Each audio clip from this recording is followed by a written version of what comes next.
श्री बालकृष्ण जी से कल हमारी मुलाकात हुई तो बोले, अरे हरि प्रपन्न, जब से माघ का मेला चल रहा है, कुंभ, तब से तुम मेरे पास आए ही नहीं। माघ में क्या हो रहा है वहां के मेले में, कुछ समाचार तुम हमसे बताए नहीं। मैं बोला, अरे तुम तो जयश्री बालकृष्ण हो, सब जानते हो, तुमको हमें बताने की क्या आवश्यकता है। बोले, हाँ, तुम तो कहोगे मैं सब जानता हूँ, मैं भगवान हूँ, हमको क्या खाने की आवश्यकता है, क्या पहनने की आवश्यकता है, तुम अपना कर्तव्य करो। तुमने हमको बालक कहा है ना, तुमको कथा सुनाओ, मेरी सेवा करो। अब महाकुंभ में जो कुछ हुआ उसके बारे में हमें बताओ। तो मैं बताता हूँ। हे यशोदा नंदन सुनो, 29 तारीख को मौनी अमावस्या हुई, जिसमें जन सैलाब उमड़ा, बहुत ज्यादा भीड़ हो गई। अवध राज्य के मुख्यमंत्री जो नियुक्त किए गए हैं, योगी श्री आदित्यनाथ जी, वो अपने कर्तव्य को कर रहे हैं। जितना संभव हो सकता है एक मनुष्य के लिए, वो उतना पूरा प्रयास अपने कर्तव्य का कर रहे हैं। सारी व्यवस्था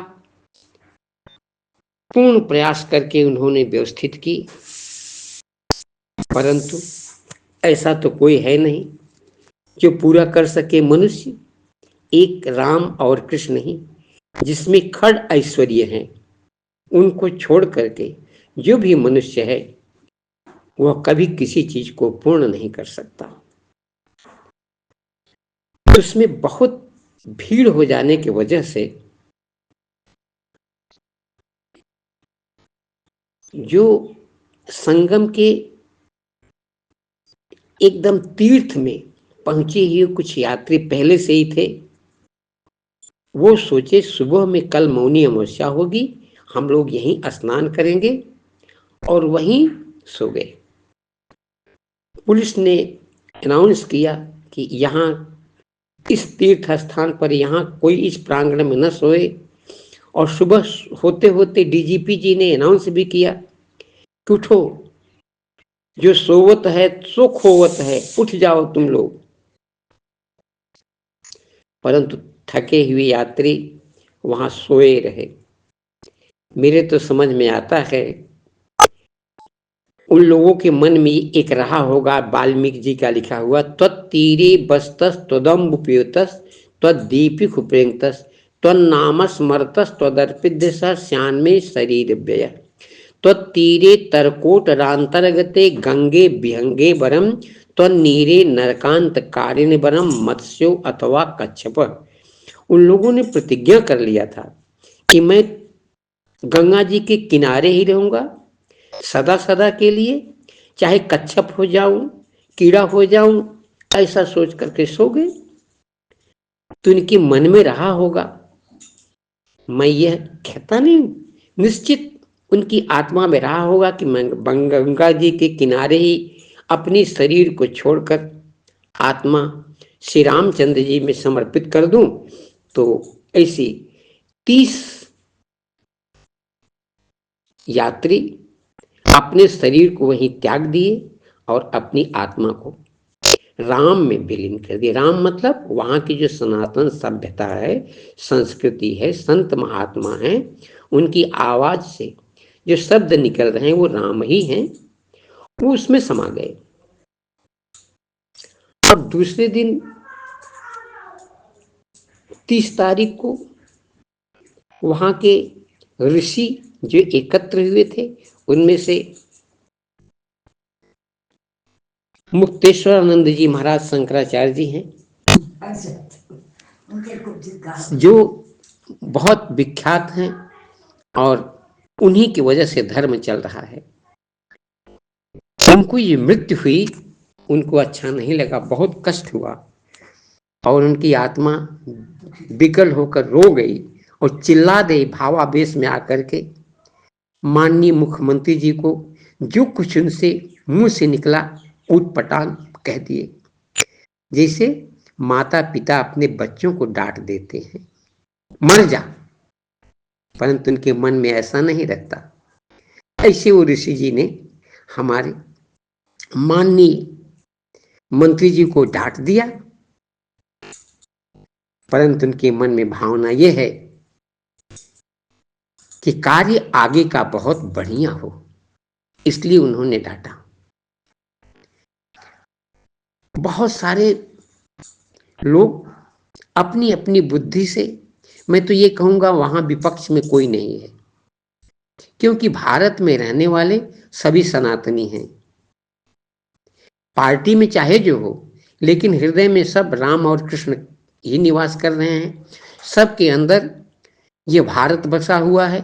सब ये सोच रहे हैं, अपनी अपनी अक्कल लगा करके बताते हैं, ऐसा हुआ होता तो ऐसा नहीं होता, ऐसा हुआ होता तो ऐसा नहीं होता।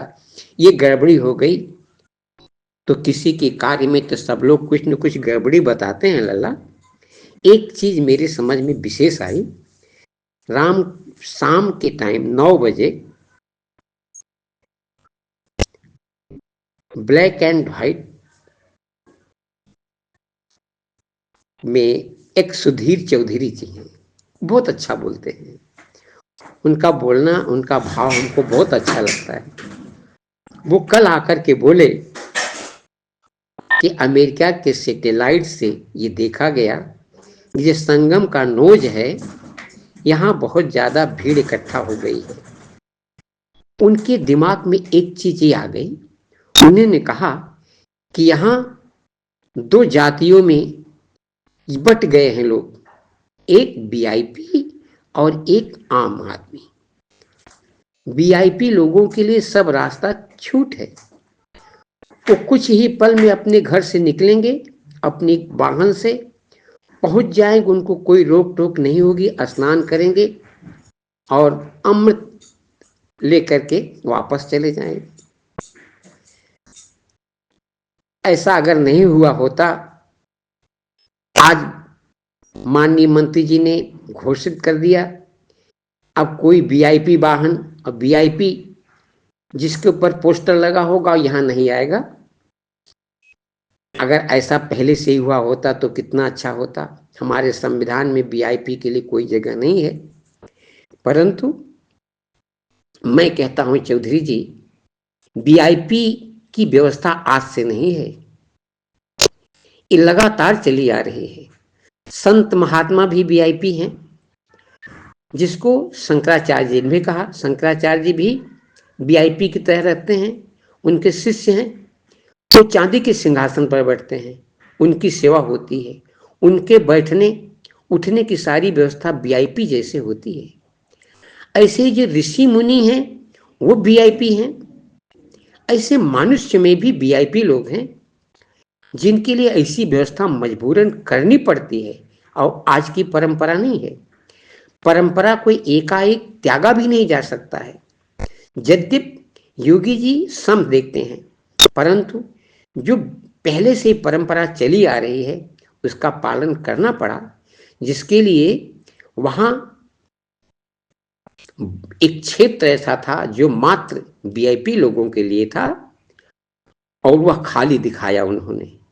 अगर यह व्यवस्था पहले से खुली होती तो ऐसा परिस्थिति नहीं आती, परंतु हम जो वहां गए हैं और पूर्ण सनातनी जो भी अपने भारत, अपनी सनातन मानवीय संस्कृति सभ्यता से प्रेम करते हैं, उन सबको ये जानना चाहिए कि होनहार हुई हैं बरियाई बरबस रैन दिवस की नाई। माननीय मंत्री जी ने अपना पूर्ण बुद्धि, विवेक और मित्रों सहित अधिकारियों के साथ मिलकर के, बुद्धिमान व्यक्तियों के साथ पूर्ण इसकी संरचना की थी, परंतु ये होना था, ये हुआ। आगे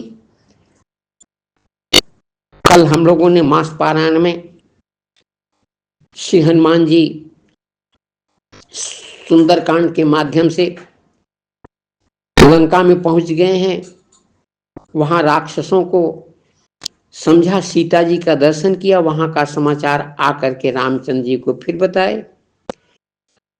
अब सीता जी वहां हैं और रामचंद्र जी को, सीता जी को फिर यहाँ लाना है। मैंने कहा सीता हमारे भारतीय संस्कृति है, सभ्यता है। हमारे यहाँ की सभ्यता और संस्कृति को जो कोई देखा सब लोभित हो गए, मोहित हो गए। तो अब जो मेरी संस्कृति से प्यार करता हो उसका सहयोग करे, वो सम्माननीय है। परंतु जो द्वेष रखे उनका विनाश करना चाहिए, वो राक्षस हैं, उनको हतना है। तो आज श्री रामचंद्र जी अपने सैनिकों, सेना के साथ लंका में प्रवेश करने जा रहे हैं। अब हम लोग मास पारायण 25वें का प्रारंभ करेंगे। जय श्री बालकृष्ण।